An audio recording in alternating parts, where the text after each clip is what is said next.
Allah subhanahu wa ta'ala spoke to us about death, and Allah subhanahu wa ta'ala informed us that death is something that will come to each and every single person. Allah Azza wa Jal said, Kullu nafsin dha'iqatul maut, that every single soul, it will taste death. Another ayah, Allah subhanahu wa ta'ala said, Aynama takunu, wherever it is that you might be, yudrikkumul mautu walau kuntum fi burujin mushayyada. Wherever you might be, death will come to you. Even if you place yourself inside towers that are high, fortified, death is going to grab you.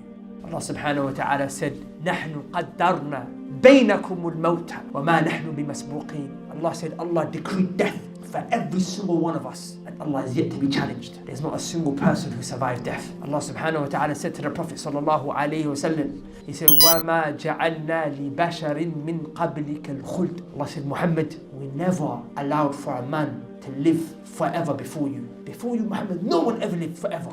Life for eternity never existed for a human being. أَفَإِن مِتَّ, and Muhammad, if you die, فَهُمُ الْخَالِدُونَ. If you're gonna die, Muhammad, do they think they will live? Did they think that if Allah, He took the life of the one that He loved the most, the one that was more important to Him than any other creation on the face of this planet, Allah made Him die?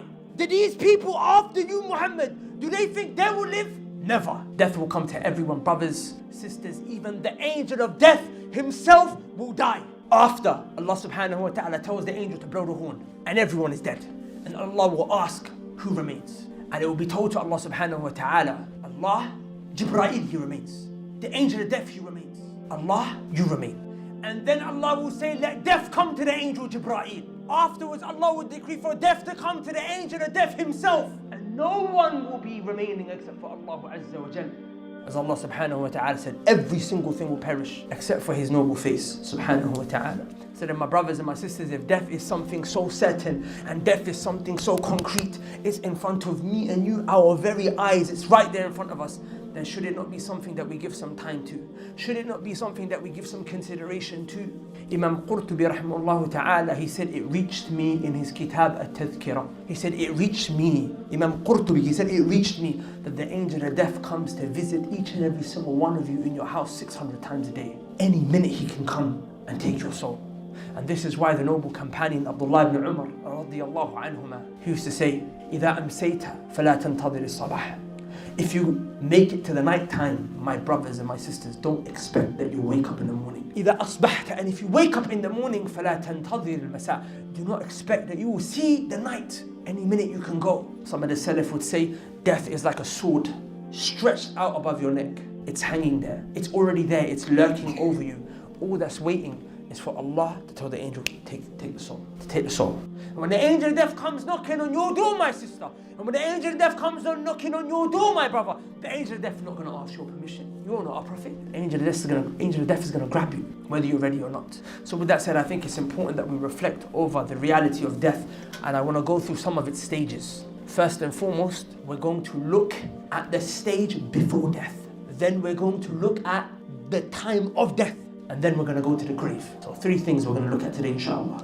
What takes place before death? Allah subhanahu wa ta'ala said, وَجَاءَتْ سَكْرَةُ الْمَوْتِ بِالْحَقِّ ذَلِكَ مَا كُنْتَ مِنْهُ تَحِيدٌ. Allah subhanahu wa ta'ala said, and the pain of death, it's come. ذَلِكَ مَا كُنْتَ مِنْهُ تَحِيدٌ. That is the thing that you were trying to run away from. Your whole life you've been chasing after this world. Money, cars, jewelry, girls. You've been chasing after this worldly life.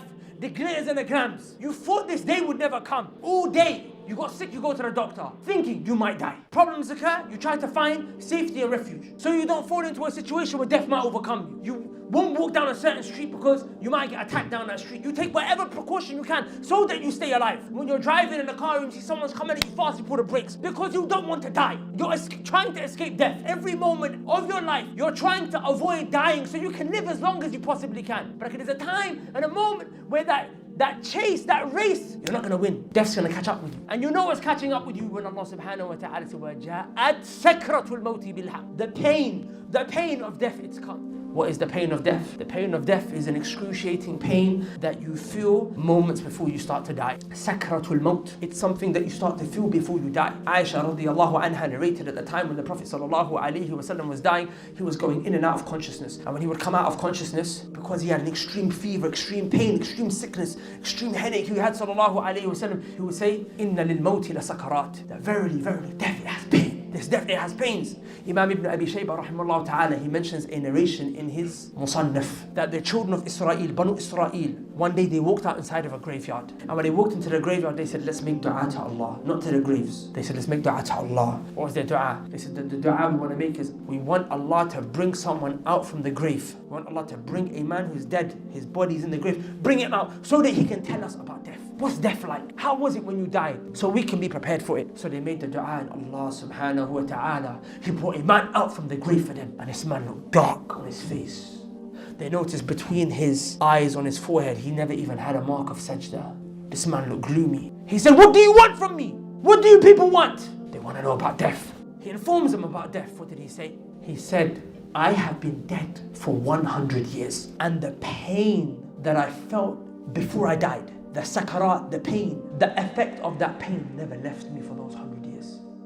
Now that he's standing outside of his grave, this is the first time he feels relaxed because he came back to life. We're not talking about the punishment he's feeling in his grave, that's something else. But the pain of death before you die, that fever, that pain, that sakarat that comes. He's saying 100 years I've been dead and buried, but the effects of that pain is still with me. That's how serious death is. The angel of death hasn't even taken a soul yet. This is the pain that you feel just before. Imam Qurtubi rahimahullah, he mentioned a narration from the Israeliyat, and as we know the narrations of the Israeliyat, we don't affirm them, nor do we deny them, as long as it doesn't oppose an evidence, or unless an evidence affirms it. If we have neither of the two, then we don't reject it, and we don't necessarily take it on board. It's there, we just narrate it like that. And the narration he mentioned was at the time when Musa alayhi salam died. And Musa, when he died, he was brought before Allah subhanahu wa ta'ala. When he was brought before Allah subhanahu wa ta'ala, was narrated that Allah asked him, he said, Musa, how did you find death? How did you find death, Musa? And Musa alayhi salam said, it was as if I had my skin peeled off me by a butcher who had a very sharp knife. In another narration, he mentioned it was as if I was a bird and there was a frying pan that was preheated and I was slapped on top of it. Imagine a bird frying on a frying pan. He said that's what it felt, not during death.